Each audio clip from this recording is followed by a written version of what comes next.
My name is Bella. My student number is S0441017. Ismael Nazario. What I learned as a kid in jail. I'm a freshman at NCUE. We need to change the culture in our jails and prisons, especially for young inmates. New York State is one of only 2 in the U.S. that automatically arrests and tries 16 to 18 years old as adults.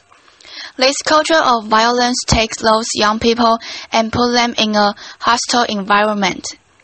And the correctional officer pretty much allows any and everything to go on. There's not really much for those young people to do to actually enhance their talent and actually rehabilitate them. Until we can raise the age of criminal responsibility to 18, we need to focus on changing the daily lives of those young people. I know firsthand, before I ever turned 18, I spent approximately 400 days on Rikers Island. And to add to that, I spent almost 300 days in solitary confinement. And let me tell you this. Screaming at the top of your lungs all days on your cell door or screaming at the top of your lungs out of window. It gets tiring. Since there is not much for you to do while you are in there, you start pacing back and forth in your cell. You start talking to yourself. Your thoughts start running wild, and then your thoughts become your own worst enemy.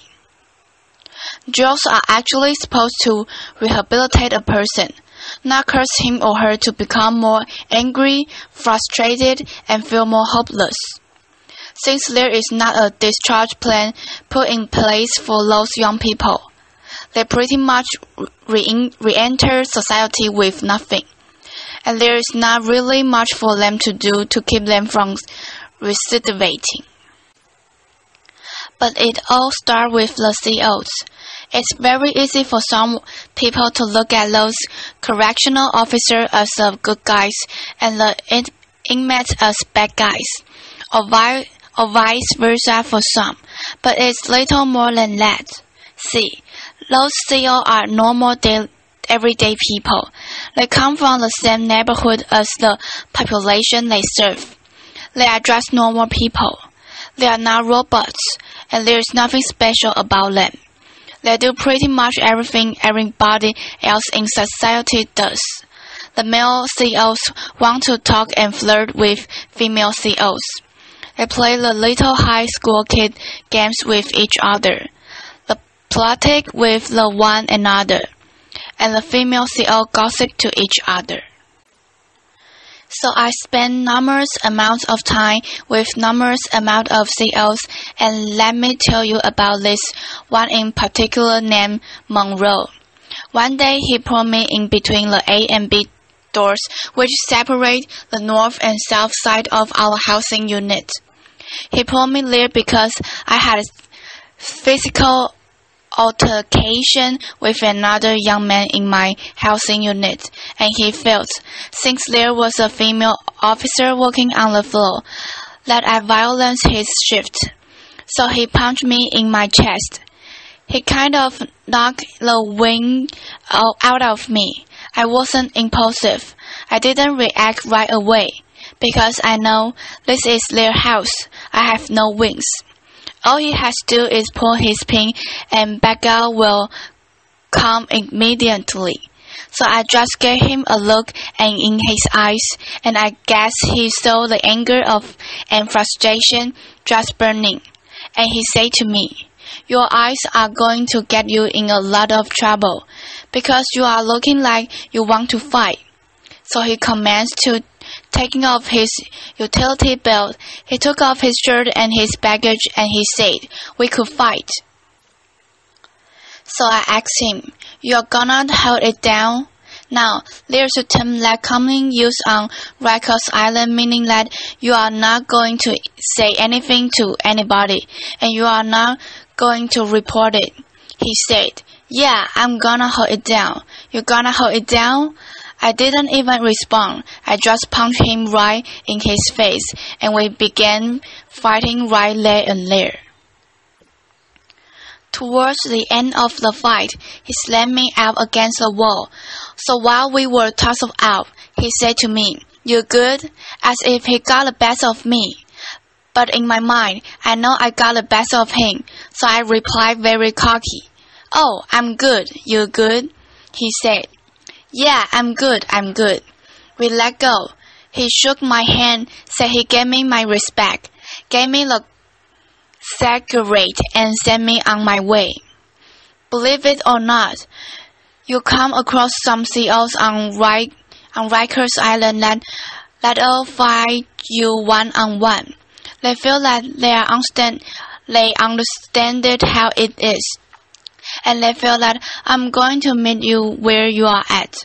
Since this is how you calmly handle your dispute, we can handle it in that manner. I walk away from it like a man, you walk away from it like a man, and that's it."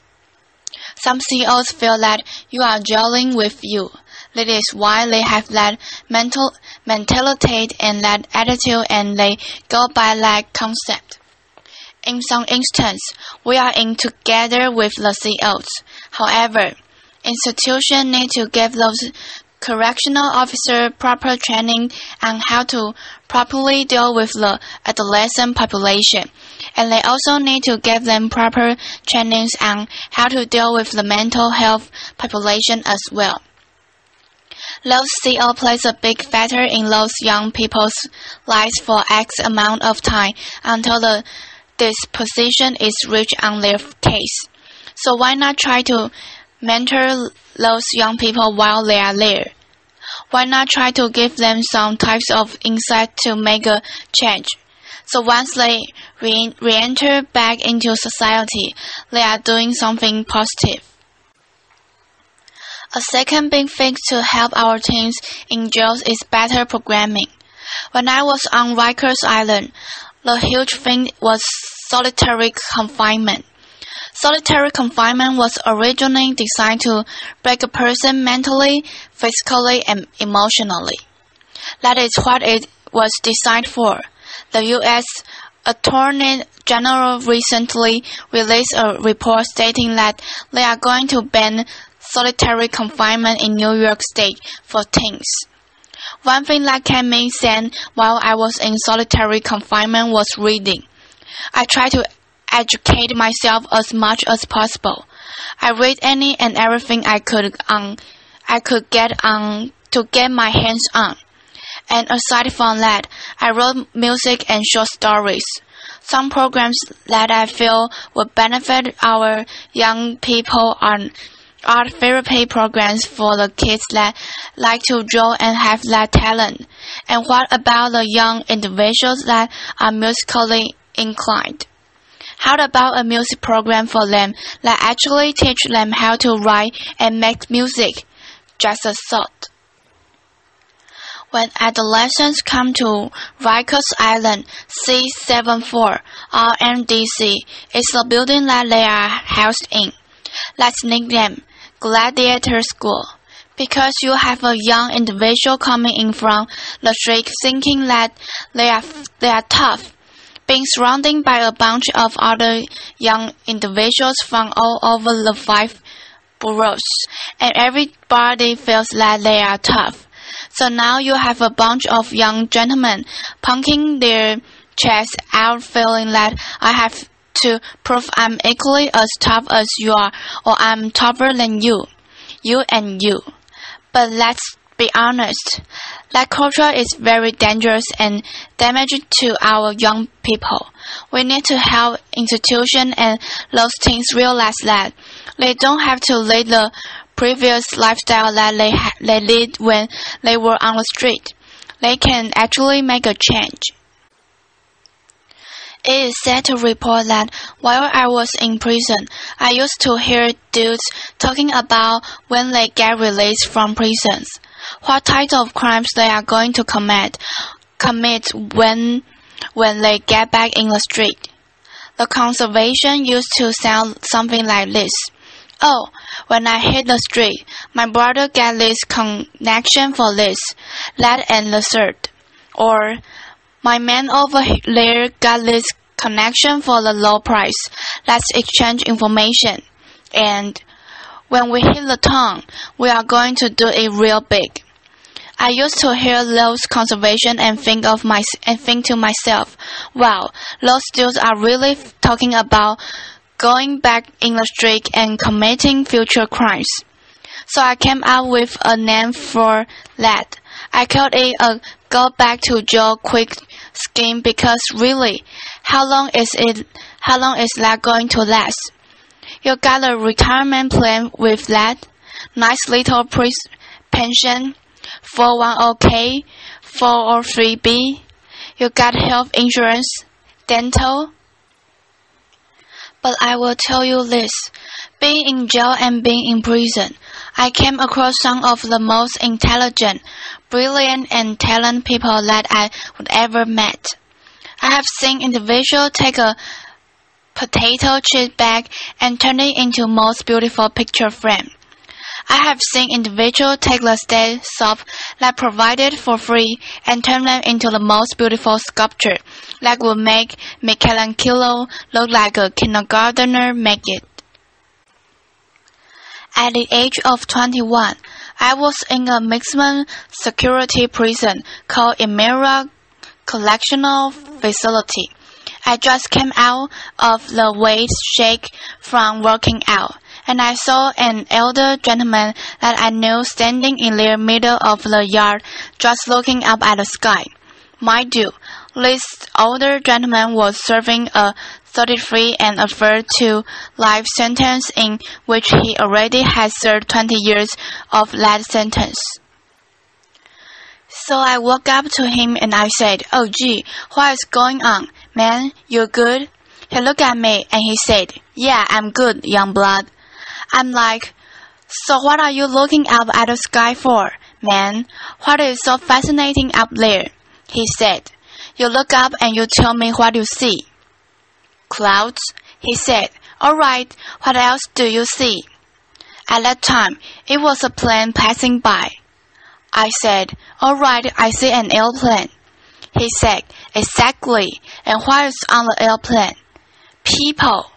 "Exactly. Now where is that plane and those people going?" "I don't know. You know?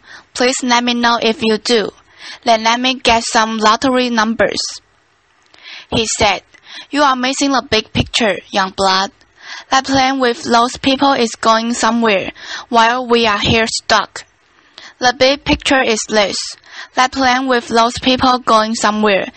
That's life passing us by, while we behind their words, stuck." Ever since that day, that sparked something in my mind and made me know I had to make a change. Growing up, I was always a good, smart kid. Some people would say I was a little too smart for my own good. I had dreams of becoming an architect or archaeologist. Currently, I'm working at the Fulton Society, which is a re-entry program, and I work with people as a case manager that are at high risk of recidivism. So I connect them with the service that they need once they are released from jails and prison, so they can make a positive transition back into society. If I was to see my 15-year-old self today, I would sit down and talk to him and try to educate him, and I would let him know, "Listen, this is me. I'm you. This is us. We are one. Everything that you are about to do, I know what you are gonna do before you do it because I already did it." And I would encourage him not to hang out with X, Y, and Z people. I would tell him not to be in school, not to be in such and such place. I would tell him, "Keep your behind in school, man, because that is where you need to be, because that is what is going to get you somewhere in life." This is the message that we should be sharing with our young men and young women. We shouldn't be training them as adults and putting them in cultures of violence that are nearly impossible for them to escape. Thank you.